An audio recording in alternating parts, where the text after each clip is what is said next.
So let's talk some Winnipeg sports with Darring Bauming now from CFL 360 and NHL.com. Bomber, how are you, buddy?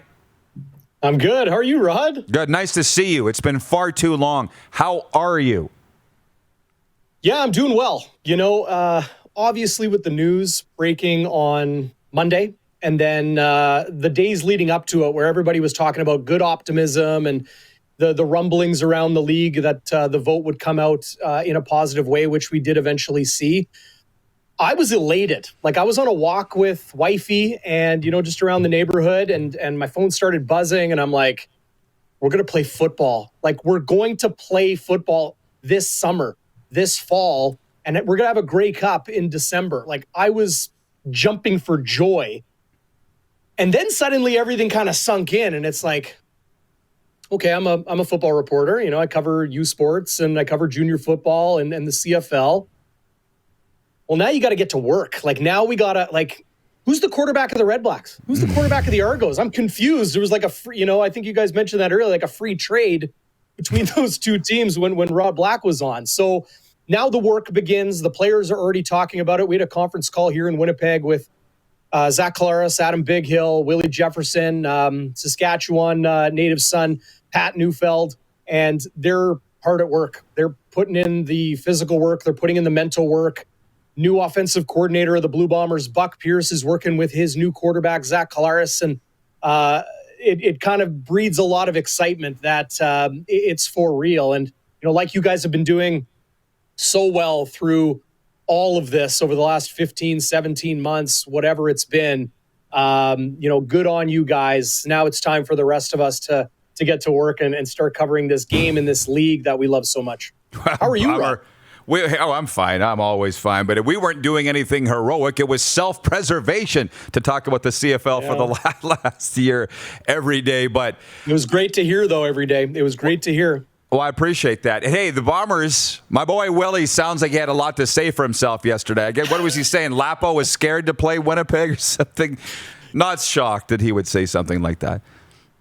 I miss Willie Jefferson. I miss, craning my neck and lifting my arm to interview him, 6'6", whatever he is. That personality, he's just one of so many. And it's not just the Blue Bombers. Like, it's guys across the league. I really miss listening to, your favorite quarterback, Bo Levi Mitchell, and, the jabs that he likes to take. That Texas drawl, I miss that. I miss hearing from Orlando Steinhauer and the Dickinson brothers. And even I miss hearing from Mike O'Shea on a daily basis. I miss hearing from all of the voices across the league, the reporters, the broadcasters, all of the people that chime in. I'm as excited for that as I am for the game itself. Yeah, I'm a media guy. I'm like you, Rod. I'm like, Darren DuPont there as well, and producer Clark. I just miss the people.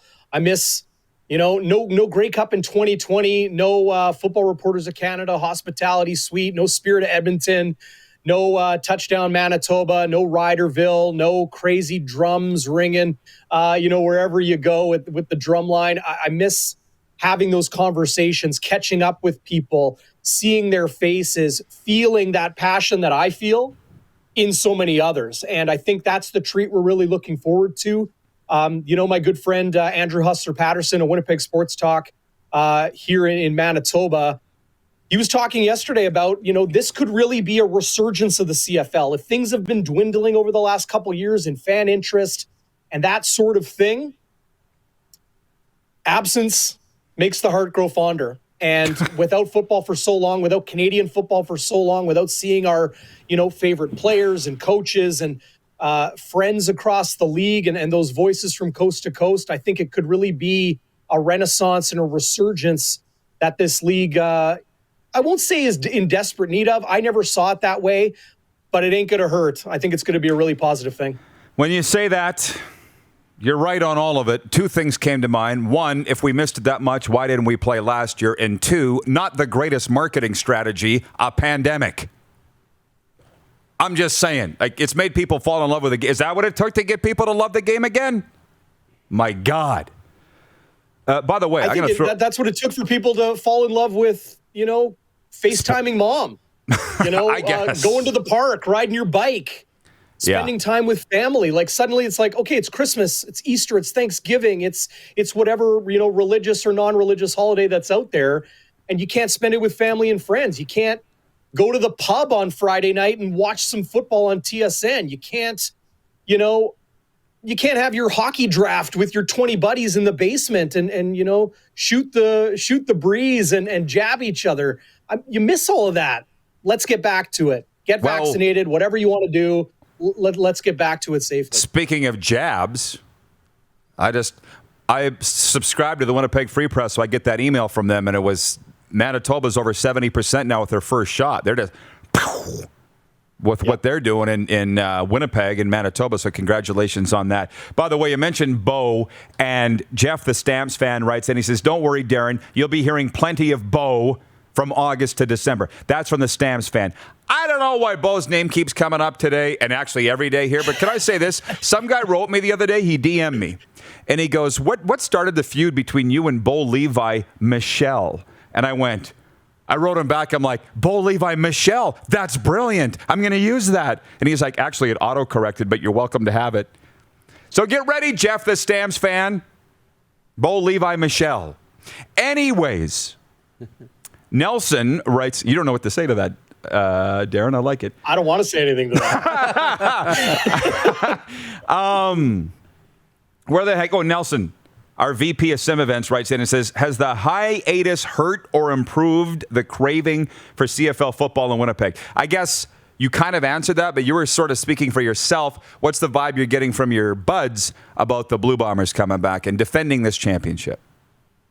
Well, as you mentioned off the top there, CFL 360, the new show I have with Bonfire Sports here in Winnipeg and with Jeff Hamilton, just that initial reaction of people saying that they're excited for some CFL content. They're excited for some locally produced sports content. And, then I, just send out a couple notes about the schedule or a note about, a prospect or a receiver that, somebody sends me a note on, this guy's a stud.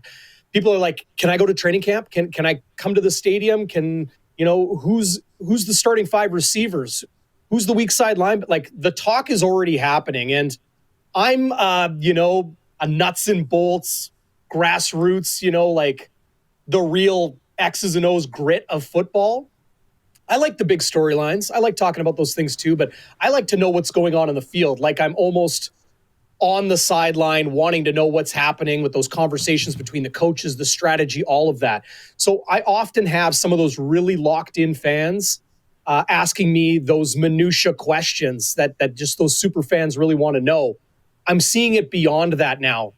There's just interest in, hey, they're the Grey Cup champs. Even if they weren't, people want to know what's going on with the Blue Bombers. They want to know if they can go to a game. They want to jam IG Field like they want to Mosaic Stadium. I think, I answered it before. Absence makes the heart grow fonder. I think this could really be a coming out party for the CFL. I think the hunger is there. I was reading 3 down. I assume you do too. I'm telling you, it is the best source of CFL info. And that Insiders column that we love so much with the anonymous quotes. And somebody said, one of those anonymous CFL people said that the Bombers don't have enough targets, prime targets for Zach Collaros. And they went out and signed Bryant Mitchell, and then he retired. Do they have enough weapons at the receiver position? I think so. Absolutely. This scouting staff has shown it over and over again. Danny McManus handling that southeastern part of the United States. Ted Gavaya handling a lot of the other areas. Ryan Rigmaiden is now back with the BC Lions, where he started his CFL scouting career.